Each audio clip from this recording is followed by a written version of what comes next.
প্রয়োজনটা কি কোন এলাকায়, এটা আগে আপনাকে বুঝতে হবে। যেমন কালকে রাত্রে, পরশু রাত্রে প্রয়োজনটা কি ছিল? খাবারের চাইতে বেশি প্রয়োজন ছিল হচ্ছে মানুষগুলোকে জীবিত উদ্ধার। আল্লাহ মালুম, আল্লাহ ভালো জানে যে কি পরিমাণ মানুষ এখানে নিহত হয়েছেন, শহীদ হয়েছেন। আপনারা বলবেন যে হুজুর শহীদ বললেন কেন? আল্লাহ রাসূল সাল্লাল্লাহু আলাইহি ওয়াসাল্লামের একটা হাদিস আছে, ওমান মাতা ফিল গরিকি ফাহুয়া শাহীদুন, যে ব্যক্তি পানিতে ডুবে মারা যায় তাকে আল্লাহ তাআলা শাহাদাতের মর্যাদা দান করেন। আমিন, আল্লাহ কবুল করুন। আমরা চাই না কেউ মারা যাক পানিতে ডুবে। তবে কালকে রাত, আগের দিন রাত, তার আগের দিন এটা প্রয়োজন ছিল বেশি যে জীবিত উদ্ধার। হেলিকপ্টারে অনেকে উদ্ধার করেছেন, অনেকে স্পিড বোটে উদ্ধার করেছেন। এখন প্রয়োজনটা কি? মাদ্রাসায় নাকি 400 ছাত্রী শিক্ষিকা এখনো নাকি আবদ্ধ হয়ে আছে, 10:30 থেকে নাকি উদ্ধার অভিযান শুরু করার কথা। তো এখন আমাদের প্রয়োজনটা কি, কোন জায়গায় কোন এলাকায়, এটা আগে আমাদেরকে বুঝতে হবে। বিশেষ করে প্রবাসীদের বুক ফাটা কান্না ভাই। আমি রাত্রে পুরো রাত, গত রাত ঘুমাইতে পারি নাই, তার আগের রাতে ঘুমাইতে পারি নাই। কারণ কিভাবে এ সম্ভব? যেখানে আমার পার্শ্ববর্তী মানুষগুলো এইভাবে ছটপট করে মারা যাচ্ছে, সেখানে আমি কিভাবে নির্দ্বিধায় ঘুমিয়ে থাকি? এটা কোনো মুসলমান আসলে এভাবে একেবারে ঘুমিয়ে থাকতে পারে না।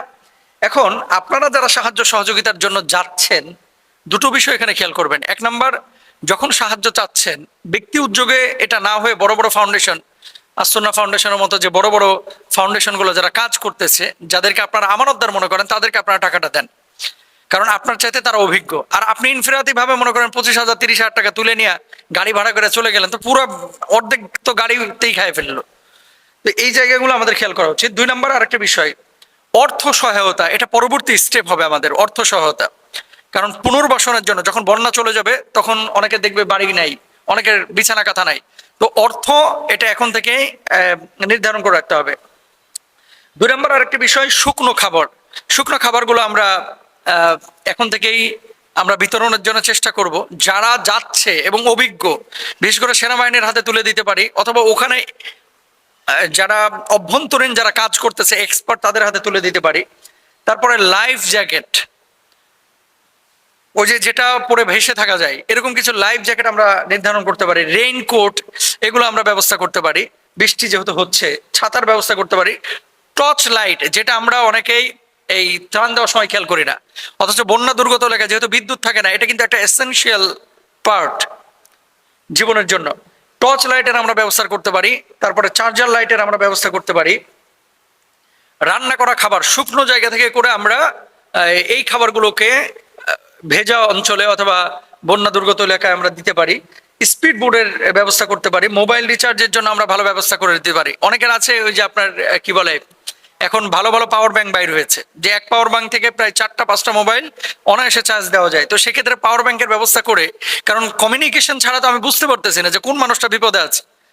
কারণ মোবাইল অনেকে ব্যবহারই করতে পারতেছে না, মোবাইল বন্ধ হয়ে পড়ে রয়েছে, অথচ ছোট ছোট বাচ্চা নিয়ে ছাদের উপরে 2 দিন ধরে পড়ে আছে, নামতেও পারতেছে না, গলা অব্দি পানি, একেবারে একতলা পর্যন্ত পানি চলে গেছে, একে ভয়াবহ অবস্থা। তো এক্ষেত্রে আমরা খেয়াল করতে পারি। ভলেন্টিয়ার বা স্বেচ্ছাসেবী দিয়ে আমরা সহযোগিতা করতে পারি। গর্ভবতী নারীদের হাসপাতালে নেওয়ার ব্যাপারে আমরা পরিকল্পনা নিতে পারি। আশ্রয় কেন্দ্রে খাবার পৌঁছানো। আরেকটি বিষয়, শুধুমাত্র আমরা মানুষকে খেয়াল করলে কিন্তু হবে না, এখানে আরেকটি বিষয়, পশু পাখি। দেখলাম শত শত মহিষ ভেসে যাচ্ছে, গরু গবাদি পশু ভেসে যাচ্ছে।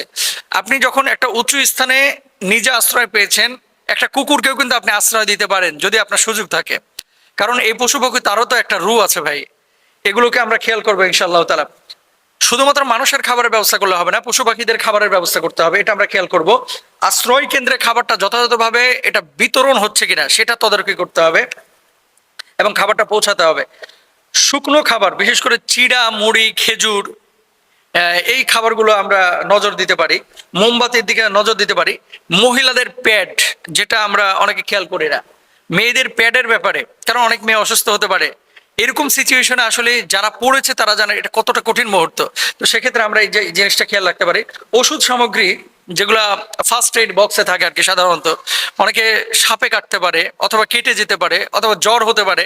পেট খারাপ বন্যা দুর্গত এলাকায় খুব বেশি হয়ে থাকে, যেহেতু বিশুদ্ধ পানির আপনার উৎস পাওয়া যায় না।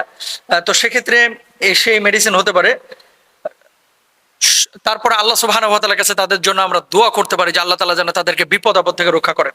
তো ইনফিনিটি বা পৃথক পৃথক ভাবে আমরা এগুলো খেয়াল না করে যদি টিম ওয়াইজ আমরা কাজ করতে পারি, যেটা আসন্না ফাউন্ডেশন করতেছে, বিভিন্ন অর্গানাইজেশন করতেছে, বাংলাদেশ জামাতে ইসলামী করতেছে, তারপরে অন্য অন্য দলীয় লোকজন করতেছে, আমরা সেই জায়গাগুলোতে যারা ব্যাপকভাবে যাদের টিম আছে এবং বড় কমিউনিকেশন আছে এদের সাথে আমরা সম্পৃক্ত হতে পারি। আল্লাহ তালা যারা বন্যা দুর্গত এলাকায় আক্রান্ত হয়েছেন সবাইকে যেন আল্লাহ তালা হেফাজত করেন, আমার ভাই বোনদেরকে, এবং সবাইকে যেন আল্লাহ সুবহানাহু ওয়া তাআলা মাফ করে দেন।